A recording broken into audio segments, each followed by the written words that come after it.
Imagine a case that first shocked the world in 1991, in the small city of Austin, Texas. Four innocent teenage girls were brutally murdered inside an ordinary frozen yogurt shop, and despite the horror, the killer was never caught. For 3 decades, the case lay dormant, evidence grew cold, and the city's residents were left wondering where that night's terror had gone, and whether the murderer was still out there. But advances in technology opened a new door. 3 decades later, with modern DNA testing and renewed investigation, the police reopened the case, hoping to finally uncover the answers and bring justice to the victims. This is the case that defied time, where justice was delayed, and whose story continues to haunt Austin to this very day. It was a cold December night in 1991, the kind of night that should have been quiet in Austin, Texas.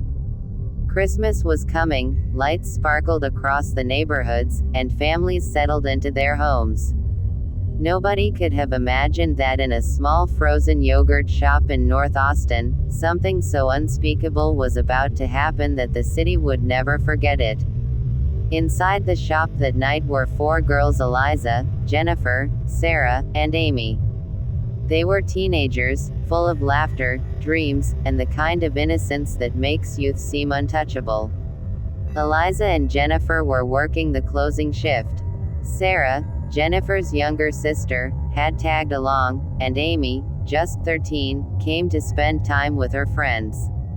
The plan was simple: close up the shop, head out, maybe have a sleepover.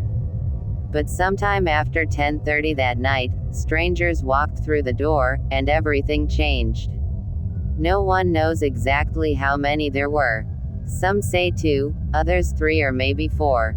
What is certain is that their presence turned the cheerful yogurt shop into a chamber of horror. The girls were forced to the back. Money was taken, but not much. Evidence later revealed signs of sexual assault. The girls were bound, gagged, and then each was shot in the head at close range. And when it was over, the killers set fire to the shop, as though flames could erase what they had done. Around midnight, firefighters arrived to battle what they thought was an ordinary blaze. But as the smoke cleared, the truth revealed itself. 4 young girls lay together, their bodies burned and broken. Hardened firemen dropped their helmets, some openly wept. It was clear this was no accident. This was murder. By morning, headlines screamed across Texas: 4 teenage girls murdered in yogurt shop fire. The city froze in fear. Parents kept their children indoors. The little shop that once symbolized laughter and after-school treats was now a haunted ruin. Families were destroyed. The Harbisons buried both their daughters side by side. Amy's parents mourned their youngest, gone too soon. Eliza's parents couldn't comprehend that their responsible, hard-working daughter had gone to her shift and never returned. The police rushed into action. Investigators combed through the blackened remains. They found bullets, rope fragments, traces of semen. But in 1991, DNA technology was primitive. All they could say was that the samples belonged to a male. The identity remained a mystery. Pressure grew. The public demanded answers. Reporters hounded the police. Politicians promised swift justice. And detectives, drowning in dead ends, began to grasp at whatever leads they could find. Tips poured in, most of them useless. Witnesses claimed they saw suspicious men hanging around. Some said they overheard confessions at parties. Investigators interviewed hundreds of people, but nothing solid stuck. Years went by, and then, 8 years after the murders, the police made a move that would change everything. In 1999, they arrested 4 young men: Michael Scott, Robert Springsteen, Maurice Pierce, and Forrest Welburn. The announcement brought a wave of relief. Headlines declared the case solved. Families clung to the hope that their daughters' killers would finally face justice. But behind the relief was a troubling truth. The evidence was weak. The boys had no clear ties to the victims, no physical evidence placed them at the scene. What the police did have were confessions, obtained after grueling, manipulative interrogations. Michael Scott, exhausted and terrified, broke under the pressure and confessed. Robert Springsteen did too, but their stories didn't match. They contradicted each other, offered details that didn't align with the crime scene. It sounded, to anyone paying attention, as though the words had been fed to them. Still, prosecutors pressed on. In 2001, Springsteen went to trial. The jury heard his confession, shaky and inconsistent, but it was enough. He was sentenced to death. The following year, Michael Scott was tried and sentenced to life in prison. Families of the victims cried as verdicts were read. For a moment, they believed justice had finally come. But justice was still far away. Years later, advancements in DNA technology brought devastating revelations. Samples collected from the crime scene were tested again. The male DNA found inside the victims matched none of the four accused. Not Springsteen, not Scott, not Pierce, not Welburn. They had been innocent all along. Their confessions were nothing more than words forced from frightened teenagers under unbearable pressure. In 2009, both Springsteen and Scott were released, their convictions overturned. Maurice Pierce, once called the mastermind, had charges against him dropped years earlier, though his life was shadowed by the label of murderer until his death in 2010 after a confrontation with police. The families who had once thought they saw justice now faced a second heartbreak.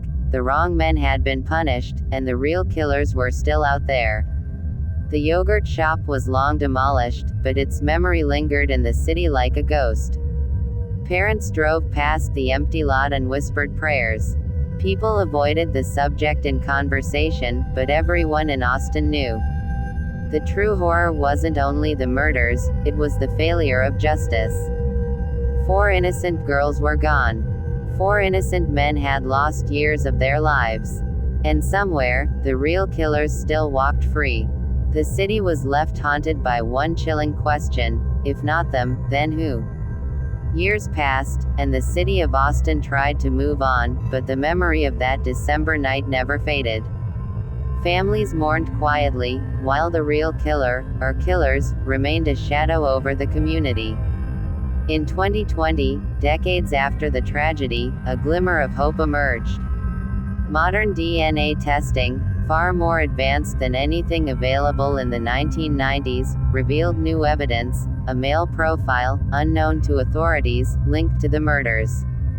The breakthrough sparked excitement among detectives, but frustration quickly followed. The samples had been in FBI custody, and legal hurdles delayed any immediate action. The families waited anxiously, every day a reminder of lives lost and justice denied. Documentaries and news features brought renewed public attention, stirring memories and reviving questions that had long gone unanswered. Despite this progress, the killer remained at large. The thought that the person who had brutally murdered 4 innocent girls was possibly still alive, possibly blending into the community unnoticed, cast a dark shadow over the city. Austin's people could walk past any stranger with a fleeting shiver of doubt, imagining that the monster might be someone they saw every day. The horror of the yogurt shop murders lay not just in the brutality, but in the unresolved nature of the crime. Every holiday season, every night when the air turned cold, the story resurfaced in whispers. The girls' laughter, once bright and full of life, had been silenced forever, but their memory lived on as a warning, a reminder that evil could hide in the most ordinary places, and that sometimes justice is delayed beyond measure. The city, the families, and the world were left with a haunting truth. Some questions would never be answered, some killers never caught. The yogurt shop murders remained one of America's most chilling unsolved crimes, a nightmare that refused to end, a shadow that still haunted Austin.